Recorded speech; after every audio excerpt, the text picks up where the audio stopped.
Here I am with what I would like to think is a long-awaited review of the DJI Mini 4 Pro. Let's run some intro clips. I think you'll find them quite nice. Tell me what you think in a second.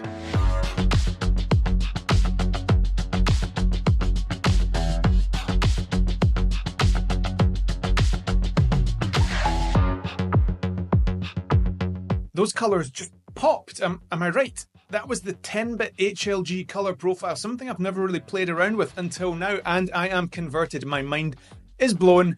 It's so much easier to film with that profile. The colours are amazing. You can still manipulate those colours in post. It is a 10-bit colour profile. After all, the workflow is faster. Video on that coming soon.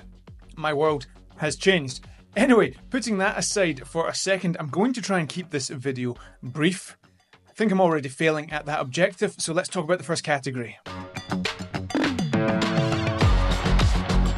Newsflash, this drone is under 250 grams. That is good for regulation, it's good for travelling, it's good for carrying this thing up a hill. Happy days. We're not just talking about the drone, we're talking about the weight of the batteries as well, which are significantly lighter than those of the Air 3 and the Mavic 3.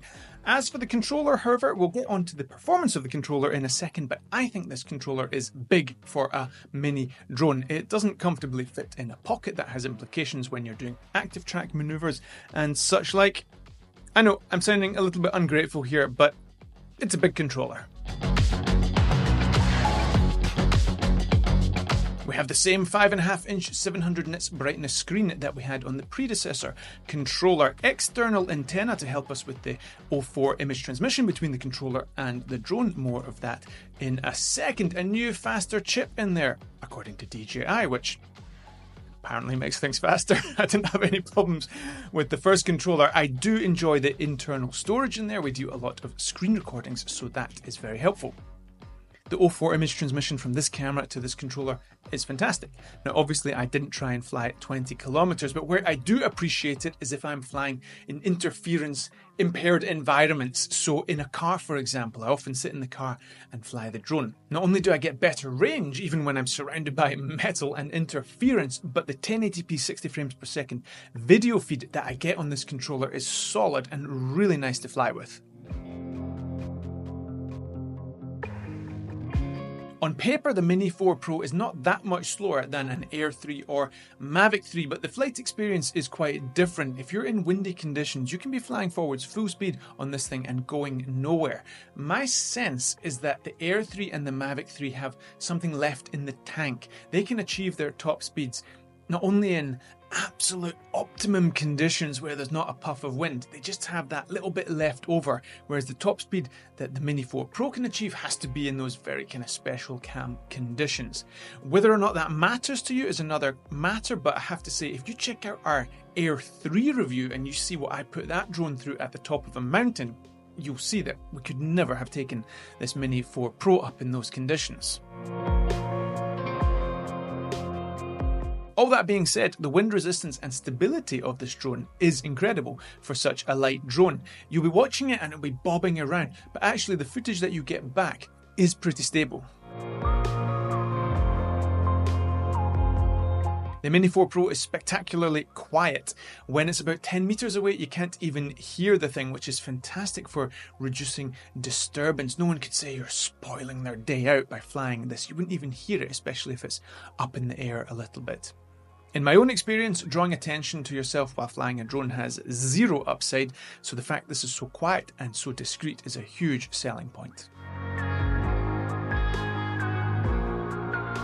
The Mini 4 Pro is the only drone in DJI's current lineup that can turn its camera into a portrait orientation, which for me actually has more use in the context of photographs.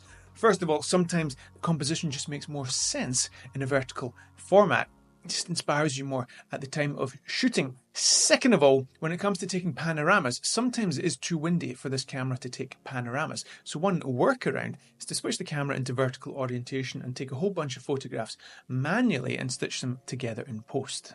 Speaking of photographs, a big shout out to one of our sponsors, Luminar Neo. They have come a long way in recent years, added a ton of functionality. You can do your panorama stitching in there, you can do your HDR composites, there's a whole bunch of AI functions in there. They've really been nipping at the heels of Adobe, it has to be said, and are today a very credible, if not in many respects, better photo editing platform than the Adobe Photoshop and Lightroom combination, which, to be honest with you, I like the functionality of Lightroom and Photoshop, but it's never a pleasant experience. Luminar, beautiful interface, very easy to use for beginners all the way through to professionals. Do check it out, link in the description below with a discount code to save you some money. We of course have Focus Track, comprising of Active Track, Spotlight and Point of Interest. Big fan of those three modes. Active Track, like on all these drones, can be a little bit hit or miss. Top tip is to follow relatively fast moving subjects. Active Track doesn't like to follow you just kind of wandering around randomly in the countryside. The drone is going to be doing all kinds of stuff. It's great for following cars, bicycles, that kind of thing. But what I am very pleased about is a new option in here to allow you to lower the altitude of the drone during these intelligent flight modes. I don't really like having the drone pointing down at the subject. All you see is the ground. Being able to come a bit lower lets you at least reveal where your subject is going, creating a far better composition, storytelling shot, some kind of shot with a purpose. So big fan of that addition. As for the new 360 interface for setting up your Active Track, now you can draw these kind of curves to get the drone to kind of swing round from front to back, which can be quite a useful way of getting some more interesting drone maneuvers. Personally, I would certainly strongly recommend you still master Spotlight and Point of Interest for these more dynamic moves, but the more options with this technology, the merrier. We have the same software features that we get with the more expensive Air 3. So we've got our quick shots, our master shots. More interestingly for me, the hyperlapse, the waypoints, and the cruise control. Cruise control's really cool. You can get some really interesting maneuvers in there, but that's a topic for another day. 360 obstacle avoidance is becoming an absolute necessity for me, to be honest with you. I have a habit of still managing to crash these drones even with obstacle avoidance. Little tree branches, well, there's only so much the software can do, but I have to say it saved my bacon many times. I'm a big fan of Point of Interest, as you know, so going round in circles you need that sideways detection. In other instances, it does cut it pretty fine at times, I'm not going to lie, but remember, obstacle avoidance is a safety feature. It's not an invitation for you to switch your brain off and close your eyes. You still need to be in control of the drone. The Mini 4 Pro has one camera with the same hardware specifications as the Mini 3 Pro. Now that camera is the same as the wide-angle camera on the DJI Air 3, and what a lovely camera it is. A quick side note on the Air 3, when you're coming from a drone that has two cameras, you will fall in love with that 70mm telephoto lens, and going back to a drone that only has one camera, it can be tricky. So it depends on where you're coming at this conversation from, but do check out our Air 3 review to get an insight into what you can achieve with that 70mm lens, and if only to see the glorious footage that we got in the Scottish Highlands. Mindful that the camera hardware specifications are the same as the Mini 3 Pro, DJI has given us some software upgrades, you can say. So we now get 4K up to 100 frames per second, HD up to 200 frames per second. I particularly like the 4K 100 frames per second. The image quality is very good, so we now have this consequence-free ability to shoot very slow motion frame rates at 4K, and that's a good thing, and that's something that I certainly took advantage of, although I do think 50 frames per second is probably the sweet spot for most of your slow motion needs. A big change, however, is that we get the D-Log color profile in here, and we also have the HLG color profile. More of that in a different video, but the image quality is beautiful, and as I said in the introduction, those HLG clips that we captured, oh, so nice with the roll-off between the highlights, the midtones, and the shadows, and so easy to work with in post.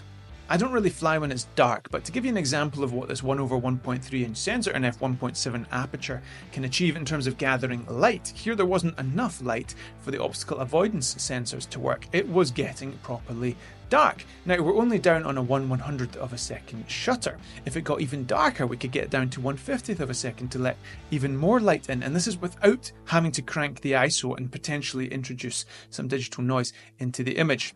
For most people's requirements, this is a very good performance. Business as usual for the photographs, which are of course very nice. It's a 12 megapixel sensor, but with some quad Bayer trickery, you can shoot 48 megapixel photographs, which do add a significant amount of detail to the image. We have our usual suite of panorama photos, HDR photos, 360 degree photos, all of which produce very nice outcomes and all of which let you save the original raw files should you want to process them independently after the event in a piece of software like Luminar Neo. Your view on this drone will depend entirely on what you already own and what you plan on doing with your drone. Should you upgrade from the Mini 3 Pro? That's a kind of tough case to make. The Mini 3 Pro is outstanding in every way, shape or form. Yes, this is better, but is it a clear case upgrade? Not so sure about that. Should you buy this drone if you don't have a drone and you're new to all this stuff? Yes, probably. This is absolutely amazing, and with the 360 obstacle avoidance that we now get, you're got a big helping hand in protecting your investment. If you're more experienced, you're going to miss out on the 70mm telephoto camera that comes with the Air 3. You also might be a bit more adventurous, and the power that comes with having a larger drone certainly brings some security and comfort in that respect. If you're really into this stuff, you're going to be looking at a drone with a variable aperture. Now, the only one that really offers that at the moment is the Mavic 3 series. Expensive, big, heavy. So, pros and cons for all three drones.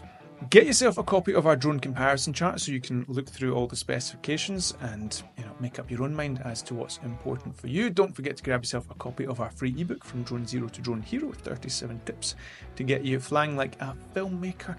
Leave some comments below. Always happy to hear from you. Lots of familiar names, and we will see you next time.